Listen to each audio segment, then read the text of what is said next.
Hello friends, आज हम बात करने जा रहे हैं समाजशास्त्र के एक नए टॉपिक जिसे हम सामाजिक समस्या के नाम से जानते हैं। सबसे पहले कौन कौन से ऐसे टॉपिक हैं जिनको हम इस वीडियो में पढ़ने वाले हैं उसको एक बार देख लेते हैं। सबसे पहले हम पढ़ेंगे सामाजिक समस्या का अर्थ, सामाजिक समस्या की परिभाषा, सामाजिक समस्या की विशेषताएं, सामाजिक समस्या के तत्व और अंत में सामाजिक समस्या के प्रकारों का अध्ययन करेंगे। बात अगर सामाजिक समस्या के अर्थ के विषय में की जाए तो हमें यह ज्ञात होगा कि प्रत्येक समाज की संरचना कुछ ऐसे स्वीकृत नियमों, मूल्यों और कानूनों पर आधारित होती है जिनकी सहायता से उस समाज से संबंधित व्यक्ति अपनी विभिन्न दशाओं में अनुकूलन करके अपनी आवश्यकताओं की पूर्ति करता है और इन्हीं सामाजिक मूल्यों और नैतिक प्रतिमान के उल्लंघन या विरोध के रूप में होने वाले विचलन या विरोधी व्यवहार को सामाजिक समस्या कहते हैं। दूसरे अर्थ में इसे समझे तो एक सामाजिक समस्या समाज के भीतर एक ऐसा मुद्दा है जो लोगों के लिए अपनी पूरी क्षमता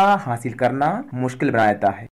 समाज में विचलन को एक व्यक्तिक समस्या के रूप में दिखाता है, जबकि सामाजिक समस्या की प्रकृति व्यक्तिक न होकर के हमें सामूहिक रूप से दिखाई पड़ती है। एक सामाजिक समस्या की अवधारणा के तीन पक्ष हो सकते हैं। पहला, सामाजिक समस्या एक ऐसी दशा है जिनमें सापेक्ष रूप से काफी लोग उलझे हुए होते हैं। दूसरा, इस दशा को अधिकांश लोगों की मूल्य व्यवस्था की दृष्टि से समाज कल्याण के लिए खतरा समझा जाता है। और तीसरा, यह मानकर चला जाता है कि सामूहिक प्रयास के द्वारा इस दशा को नियंत्रित किया जा सकता है। सामाजिक समस्या की परिभाषा की बात करें तो ग्रीन के अनुसार सामाजिक समस्याएं सामाजिक आदर्शों का विचलन है जिनका निराकरण सामूहिक प्रयासों से ही संभव हो सकता है। इस प्रकार ग्रीन ने बताया कि ये सामाजिक समस्याएं सामाजिक आदर्शों या नियमों के विरोधी व्यवहार या विचलन के रूप में हमें दिखाई पड़ता है और जिनका निवारण या निराकरण व्यक्तिगत न होकर के सामूहिक प्रयासों से ही संभव हो सकता है। सामाजिक समस्या को स्पष्ट करते हुए फुलर तथा मायर्स ने बताया कि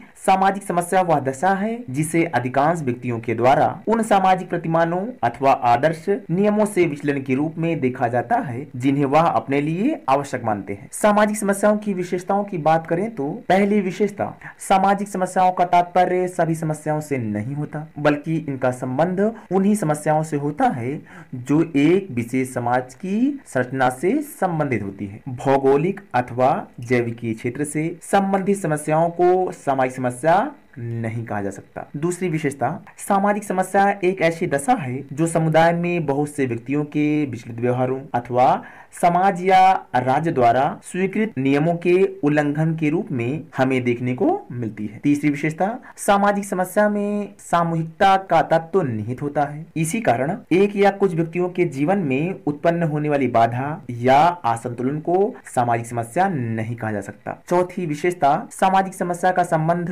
प्रचलित कानूनों के उल्लंघन से है। सामाजिक मूल्यों अथवा कानूनों में परिवर्तन होने के साथ सामाजिक समस्या के रूप में भी परिवर्तन होने लगता है। पांचवी विशेषता, सामाजिक समस्या की अवधारणा समाज कल्याण तथा सामाजिक विकास की अवधारणा से संबंधित है। इसी कारण आज के समय में जैसे जैसे सामाजिक न्याय तथा मानवीय विकास का अर्थ बदलता जा रहा है, सामाजिक समस्या के प्रति लोगों के दृष्टिकोण में भी परिवर्तन हो रहा है। सामाजिक समस्या के तत्वों की बात करें तो रिचार्ड फुलर ने बताया कि सामाजिक जागरूकता, नीति निर्धारण के नए मानदंड तथा सुधार प्रयत्न ही वह प्रमुख आधार हैं जिनके द्वारा किसी समुदाय में समस्याओं का समाधान करना संभव हो पाता है। इसी कारण इन्होंने सामाजिक समस्या में तीन तत्वों को प्रधानता दी है। पहला, चेतना।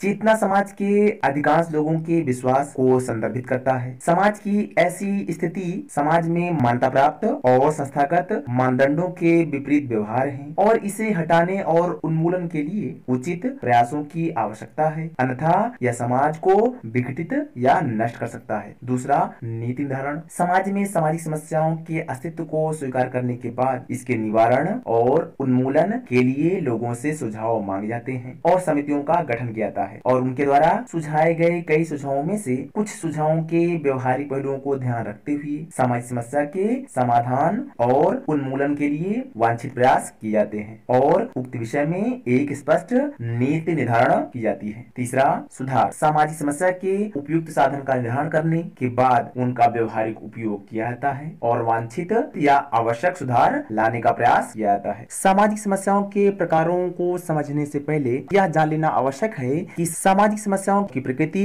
समाज में समान रूप से देखने को नहीं मिलती है। इसी कारण से विभिन्न लेखकों ने सामाजिक समस्या को 4 भागों में विभाजित किया है। पहला, विघटनकारी समस्याएं। विघटनकारी समस्याएं वह समस्याएं हैं जो व्यक्तिगत तथा सामाजिक विघटन की दशा को स्पष्ट करती हैं। विघटनकारी समस्याओं के अंतर्गत अपराध, बाल अपराध, स्वैच्छिक अपराध, भ्रष्टाचार, साइबर अपराध, आतंकवाद, मादक द्रव्य व्यसन तथा आत्महत्या इत्यादि आते हैं। दूसरा, संरचनात्मक समस्याएं। संरचनात्मक समस्याएं वह समस्याएं हैं जिनका संबंध सभी समाजों से न होकर एक विशेष समाज की संरचना से संबंधित दोषों से होता है। इन समस्याओं के अंतर्गत हमें निर्धनता, बेरोजगारी, जातिगत असमानताएं, महिलाओं का शोषण, दलित और पिछड़े वर्गों की निरयोग्यताएं तथा अल्पसंख्यकों की समस्याएं देखने को मिलती हैं। तीसरा, पारिवारिक समस्याएं। ये पारिवारिक समस्याएं विचलन के उस रूप को स्पष्ट करती हैं जिसमें परिवार के विघटन की दशा सम्मिलित होती है। इन पारिवारिक समस्याओं के अंतर्गत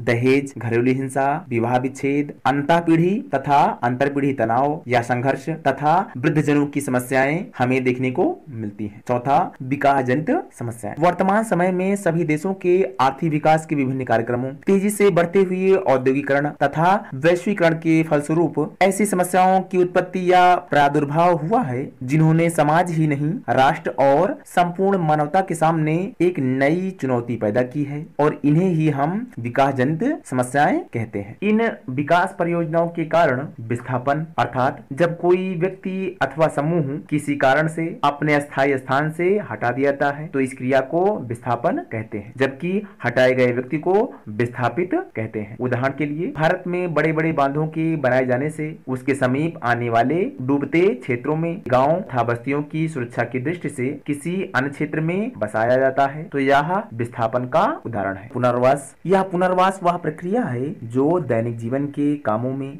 आवश्यक क्षमताओं को वापस पाने, रखने या सुधारने में मदद कर सकती है। ये क्षमताएं शारीरिक, मानसिक हो सकती है। किसी बीमारी या चोट के कारण या मेडिकल उपचार के खराब असर के कारण इनमें कमी आ सकती है। और पर्यावरण प्रदूषण इस विकास जनित समस्याओं के उदाहरण है। इसके अलावा जॉन जे केन ने सामाजिक समस्या को 2 भागों में बांटा है। पहला, प्रकट सामाजिक समस्याएं। प्रकट सामाजिक समस्या एक अवांछित सामाजिक स्थिति है जिसमें राज्य या निजी एजेंसियों या दोनों द्वारा उपचारात्मक प्रयास किए जाते हैं। इन समस्याओं के अंतर्गत अपराध, बाल अपराध, बेरोजगारी, जनसंख्या विस्फोट और निर्धनता आते हैं। दूसरा, प्रच्छन्न या गुप्त समस्या। गुप्त सामाजिक समस्या समाज की वह अवांछित स्थिति है जिसके समाधान के लिए अभी तक कोई उपचारात्मक प्रयास नहीं किया गया है, फिर भी यह समाज के लिए खतरा होता। एक उदाहरण के रूप में इसे समझें तो छुआछूत, सती प्रथा, बाल विवाह, विधवा पुनर्विवाह, असमानता सदियों से सामाजिक समस्याएं थी, लेकिन धीरे धीरे समाज में जागरूकता आने के बाद निजी संगठनों और समाज के नेताओं ने सामूहिक प्रयास किए और उनका समाधान और उन्मूलन भी किया।